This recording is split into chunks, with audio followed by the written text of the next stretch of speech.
দুরুদ ইব্রাহিম 21 বার পাঠ করে লবণে ফু দিয়ে সাথে সাথে জাদুটোনা, কালো জাদু, ব্ল্যাক ম্যাজিক, কুফরি কালাম একেবারে নষ্ট করে ফেলুন। আর কোনো জাদুটোনাই থাকবে না। আপনি যদি দুরুদ ইব্রাহিম 11 বার পাঠ করে লবণে ফু দিতে পারেন, সাথে সাথে কাজ হয়ে যাবে। প্রিয় ভাই বোনেরা, হতে পারে আপনি জাদুতে আক্রান্ত হয়ে পড়েছেন, কিন্তু আপনি বুঝতে পারছেন না। আপনি একেবারে দুশ্চিন্তা, হতাশার মধ্যে পড়ে গিয়েছেন। কি করবেন জাদুতে আক্রান্ত হওয়ার পর? আলামতগুলো খুঁজে পাচ্ছেন না যে এই আলামতটা আমার মধ্যে রয়েছে, তো আমি এখন কি করব? আপনি একেবারে সংক্ষেপে অতি সহজেই এই আমলটি করতে পারবেন। প্রিয় ভাই বোনেরা, আপনি যদি দেখেন দিন দিন আপনার শরীর দুর্বল হচ্ছে, আপনি রোগা হয়ে যাচ্ছে, তাহলে মনে করবেন আপনি জাদুতে আক্রান্ত হয়ে পড়েছেন। তারপর আপনার সংসারে কোনো ধরনের শান্তি নেই, স্বামী স্ত্রী, তারপরে আরো যারা ফ্যামিলি মেম্বার রয়েছে, একজন অপরজনের সাথে শুধু লেগেই থাকে, অর্থাৎ ঝগড়াঝাটি লেগে থাকে, কোনোভাবেই ঝগড়াঝাটি দূর হয় না। তাহলে মনে করবেন আপনি জাদুতে আক্রান্ত হয়ে পড়েছেন। ইতিপূর্বে এই কাজগুলো হয় না, সকলের সাথে সকলের মিল মোহাব্বত ছিল, কিন্তু হঠাৎ দেখেন একজন অপরজনকে দেখতে পারে না, একজন অপরজনের সাথে কোনো মিল নেই, মোহাব্বত নাই, ভালোবাসা নাই, তাহলে মনে করবেন আপনি জাদুতে আক্রান্ত হয়ে পড়েছেন। তারপরে দেখেন যদি আপনার শরীর জ্বালাপোড়া করে, হঠাৎ হঠাৎ জ্বালাপোড়া করে, কি করবেন? মরিচ ছিটিয়ে দিলে যেরকম শরীর জ্বলে, এক জায়গায় লাগলে জ্বলে, সেরকম আপনার শরীর জ্বলতে থাকে। এই ভালো, এই খারাপ, কিছুক্ষণ ভালো থাকেন, আবার সমস্যা হয়, এইরকম চলতে থাকে। আপনি অস্থির হয়ে পড়ছেন, কি করবেন? বা আপনার মধ্যে অলসতা চলে আসছে, কোনো কাজ করতে আপনার ভালো লাগে না, মানুষ দেখে আপনাকে শুধু অলস মানুষ বলে ডাকে। ইতিপূর্বে আপনি এই অলস ছিলেন না, হঠাৎ দেখেন আপনার মধ্যে অলসতা চলে আসছে, তাহলে মনে করবেন আপনি জাদুতে আক্রান্ত হয়ে পড়েছেন। কালো জাদু, ব্ল্যাক ম্যাজিকে, কুফরি কালামে আপনি আক্রান্ত হয়ে পড়েছেন। এভাবে যদি হয় তাহলে কি হবে? তাহলে আপনি জাদুটা নষ্ট করুন, অন্যথায় আরো বেশি ক্ষতির মধ্যে পড়ে যাবেন। তারপরে দিন দিন যদি আপনার চেহারা পরিবর্তন হয়ে যায়, আপনি শুকিয়ে যান, যতই আপনি ভালো ভালো রুচিশীল খাবার খান না কেন, আপনার শরীর কোনোভাবেই হচ্ছে না, শরীর আরো দুর্বল হয়ে যাচ্ছে, একেবারে আপনি দিন দিন শুকিয়ে যাচ্ছেন। মানুষ দেখে মনে করে তুমি কি খাওয়া দাওয়া করো না, এরকম কিছু কথা বলে। তারপরে যদি আপনি দেখেন ঘুমানোর সাথে সাথে স্বপ্ন দেখেন, স্বপ্নে ভয়ঙ্কর ভয়ঙ্কর কিছু স্বপ্ন দেখেন, আপনাকে মারে, আপনি উড়ে যাচ্ছেন, আপনি কোথাও বসে আছেন, আপনাকে সাপে দংশন করছে। তারপরে আপনি যদি দেখেন কোনো খাবার আপনি খাচ্ছেন ঘুমিয়ে করে, তাহলে মনে করবেন কাজ হয়ে গেছে, আপনাকে খাওয়ানোর মাধ্যমে জাদু করেছে, মারাত্মক খাওয়ানোর মাধ্যমে জাদু করলে।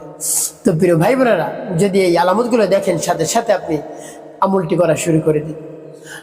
আমলটি যদি শুরু করেন, অবশ্যই আল্লাহ রাব্বুল আলামিন এই দুরুদের বরকতে আপনার সমস্যার সমাধান করে দিবে।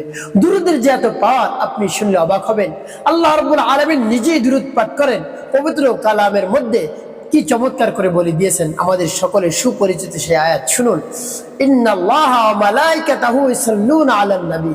আল্লাহ রাব্বুল আলামিন নিজে বলেন যে আমি আল্লাহ এবং আমার ফেরেশতা যারা রয়েছে সকলে নবীর শানে দুরূদ পাঠ করি। তোমরা যারা ঈমানদার রয়েছো, ইয়া আইয়ুহাল্লাযীনা আমানু, তোমরা যারা ঈমানদার রয়েছে, সাল্লু আলাইহি ওয়া সাল্লিমু তাসলিমা, তোমরাও আমার নবীর শানে দুরূদ পাঠ করো, সুবহানাল্লাহ। তাই দেখুন দুরূদের কি পাওয়ার, দুরূদের কি ফজিলত। আল্লাহ রাব্বুল আলামিন নিজেও নবীর শানে দুরূদ পাঠ করেন। আল্লাহ রাব্বুল আলামিন কিন্তু আমাদের কোন ইবাদতের সাথে শামিল না, কিন্তু দুরূদ পাঠ করেন আল্লাহ রাব্বুল আলামিন স্বয়ং নিজে। তাই আমাদেরও পাঠ করা উচিত বেশি বেশি। আর আল্লাহ হাবিব সাল্লাল্লাহু আলাইহি ওয়াসাল্লাম বলেছেন কি, মান সাল্লা আলাইয়া সালাতান সাল্লাল্লাহু আলাইহি আশারা মাররাত, যে ব্যক্তি একবার দুরূদ শরীফ পাঠ করবে তার উপর 10টি রহমত নাজিল হয়, 10টি নেকি যোগ করে দেওয়া হয়, 10টি রহমত তার উপর নাজিল করা হয়। সুবহানাল্লাহ ওয়া বিহামদি। প্রিয় ভাই বোনেরা, তাই আল্লাহ হাবিব সাল্লাল্লাহু আলাইহি ওয়াসাল্লাম আরো বলেন, যদি কেউ দুরূদ পাঠ করে তার নাম ঠিকানা সহ আল্লাহ রাব্বুল আলামিন ফেরেশতাদের মাধ্যমে রওজা মুবারকে পৌঁছে দেয়। আর আল্লাহ হাবিব সাল্লাল্লাহু আলাইহি ওয়াসাল্লাম ওখানে বসে বসে দোয়া করেন যিনি দুরূদ শরীফ পাঠ করছেন তার জন্য, উভয় জাহানের কল্যাণের জন্য দোয়া করেন, দুনিয়াতে সুখময় জীবন, আখিরাতে জান্নাতের জন্য দোয়া করেন। আল্লাহর হাবিব সাল্লাল্লাহু আলাইহি ওয়াসাল্লাম আপনার জন্য, আমার জন্য, নবীজি সাল্লাল্লাহু আলাইহি ওয়াসাল্লাম স্বয়ং যদি দোয়া করেন, তারপর আর কিছু লাগে? কিছু লাগে না। প্রিয় ভাই বোনেরা, তাই বেশি বেশি আপনি দুরূদ পাঠ করুন। তো এই দুরূদের আমলটি আপনি করুন, দুরূদটি পাঠ করে লবণে ফু দিন, সাথে সাথে জাদুটোনা, কালো জাদু, ব্ল্যাক ম্যাজিক নষ্ট হয়ে যাবে। আপনি নিয়ত করে যদি, বিশ্বাস নিয়ে যদি পাঠ করতে পারেন ইনশাআল্লাহ। প্রিয় ভাই বোনেরা, যখনই এই আলামতগুলো দেখবেন, আমি যে আলামতের কথা বলছি, তখনই সময় নষ্ট করবেন না, আপনি সাথে সাথে আমল শুরু করে দেবেন। প্রিয় ভাই বোনেরা, আমলটি করার শুরুতে কি করতে হবে আপনাকে? কিছু লবণ আপনার সামনে রাখতে হবে, ডেকে রাখবেন। এরপর উত্তম রূপে পবিত্রতা অর্জন করবেন, উত্তম পোশাক পরিধান করে নির্জন একটি জায়গায় বসবেন, যেন কেউ আপনাকে ডাকাডাকি না করে। বসে সর্বপ্রথম কি পাঠ করবেন? জীবনের গুনাহের কথা স্মরণ করে ক্ষমা প্রার্থনা করবেন, আস্তাগফিরুল্লাহ আস্তাগফিরুল্লাহ আস্তাগফিরুল্লাহ, বা কোন ইস্তিগফারটা আপনি পাঠ করতে পারেন, আস্তাগফিরুল্লাহ রাব্বি মিন কুল্লি যামবি ওয়া আতুবু ইলাইহি লা হাওলা ওয়ালা কুওয়াতা ইল্লা বিল্লাহিল আলিয়্যিল আযীম। এভাবে যখন ইস্তিগফার পাঠ করা হয়ে যাবে, এরপরে আপনি কি করবেন? যখন ইস্তিগফার পাঠ করা হয়ে যাবে, এরপরে আপনি দুরূদ শরীফ পাঠ করবেন 3 বার, সাল্লাল্লাহু আলাইহি সাল্লাম সাল্লাল্লাহু আলাইহি সাল্লাম সাল্লাল্লাহু আলাইহি সাল্লাম। ইস্তিগফার দুরূদ শরীফ পাঠ করা হয়ে গেলে এরপরে দুরূদ ইব্রাহিম আপনি পাঠ করবেন। আমি আপনাদেরকে বলে দিচ্ছি, দুরূদ শরীফ পাঠ করে লবণে ফু দিয়ে পরবর্তীতে বলে দিব কিভাবে লবণ ব্যবহার করবেন। আগে দুরূদ শরীফ বলে নেই। আল্লাহুম্মা সাল্লি আলা মুহাম্মাদ ওয়া আলা আলি মুহাম্মাদ কামা সাল্লাইতা আলা ইব্রাহিম ওয়া আলা আলি ইব্রাহিম ইন্নাকা হামিদুম মাজিদ। আল্লাহুম্মা বারিক আলা মুহাম্মাদ ওয়া আলা আলি মুহাম্মাদ কামা বারাকতা আলা ইব্রাহিম ওয়া আলা আলি ইব্রাহিম ইন্নাকা হামিদুম মাজিদ। এভাবে যখন পাঠ করা হয়ে যাবে লবণ একটি ফু, তারপর আপনি মনে দরদ নিয়ে আবার পাঠ করবেন, আল্লাহুম্মা সাল্লি আলা মুহাম্মাদ ওয়া আলা আলি মুহাম্মাদ কামা সাল্লাইতা আলা ইব্রাহিম ওয়া আলা আলি ইব্রাহিম ইন্নাকা হামিদুম মাজিদ।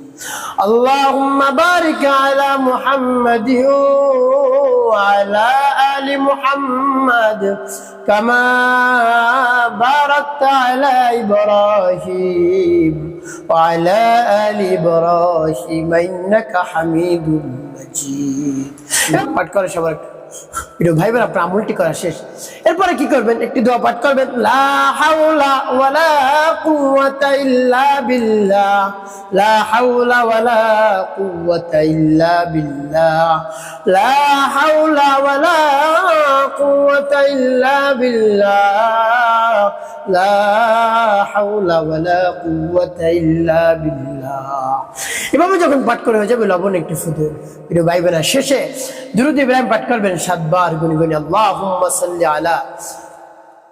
প্রিয় ভাই বোনেরা, শেষেও আপনি 7 বার দুরূদ ইব্রাহিম পাঠ করবেন, আল্লাহুম্মা সাল্লি আলা মুহাম্মাদ ওয়া আলা আলি মুহাম্মাদ কামা সাল্লাইতা আলা ইব্রাহিম ওয়া আলা আলি ইব্রাহিম ইন্নাকা হামিদুম মাজিদ। আল্লাহুম্মা বারিক আলা মুহাম্মাদ ওয়া আলা আলি মুহাম্মাদ কামা বারাকতা আলা ইব্রাহিম ওয়া আলা আলি ইব্রাহিম ইন্নাকা হামিদুম মাজিদ। পাঠ করে দুটি ফু দিবেন। প্রিয় ভাই বোন, আপনার আমলটি করা শেষ। এখন বলে দেবো এই লবণ কিভাবে ব্যবহার করবেন। এই লবণ আপনি পানির সাথে মিলিয়ে অল্প অল্প আপনি পান করবেন। পানি বেশি মিলাবেন না, তাহলে ক্ষতি হতে পারে। এই জন্য অল্প অল্প মিলিয়ে আপনি পান করবেন। সকালে, দুপুরে, রাতে খালি পেটে না পান করা ভালো। তার কারণ খালি পেটে লবণ পানি যদি আপনি পান করেন তাহলে দেখা যায় পেটের মধ্যে সমস্যা হতে পারে। এই জন্য খালি পেটে পান করার দরকার নেই। ভরা পেটে আপনি পান করবেন, বা কিছুক্ষণ আগে খেয়েছেন, 1 ঘন্টা পর 1.5 ঘন্টা পর আপনি এই পানি পান করতে পারেন, কোনো সমস্যা নেই। নিয়ত করে পান করবেন যে সময় আপনি পান করবেন। প্রিয় ভাই বোন, এভাবে আমল করবেন, বিশ্বাস নিয়ে কাজ হয়ে যাবে। এভাবে আমল শেষে আল্লাহ রাব্বুল আলামিনের কাছে দোয়া করতে থাকবেন, হে আল্লাহ, আমার আমল কি সময়কে কবুল করুন। আমি যে জাদুতে আক্রান্ত হয়ে পড়েছি, এই জাদুটো না, কালো জাদু আমার থেকে দূর করে দিন, নষ্ট করে দিন, এর থেকে আমাকে মুক্তি দান করুন। এভাবে বলবেন আল্লাহ রাব্বুল আলামিনের কাছে মন খুলে প্রাণ ভরে বিশ্বাস নিয়ে, দেখবেন কাজ হয়ে যাবে। একটি কাজ করতে হবে আপনাকে, 5 ওয়াক্ত নামাজ আদায় করতে হবে, মানুষের কল্যাণে খেদমতে কাজ করবেন, অবশ্যই আপনার জীবন হবে সুখময় এবং শান্তিপূর্ণ।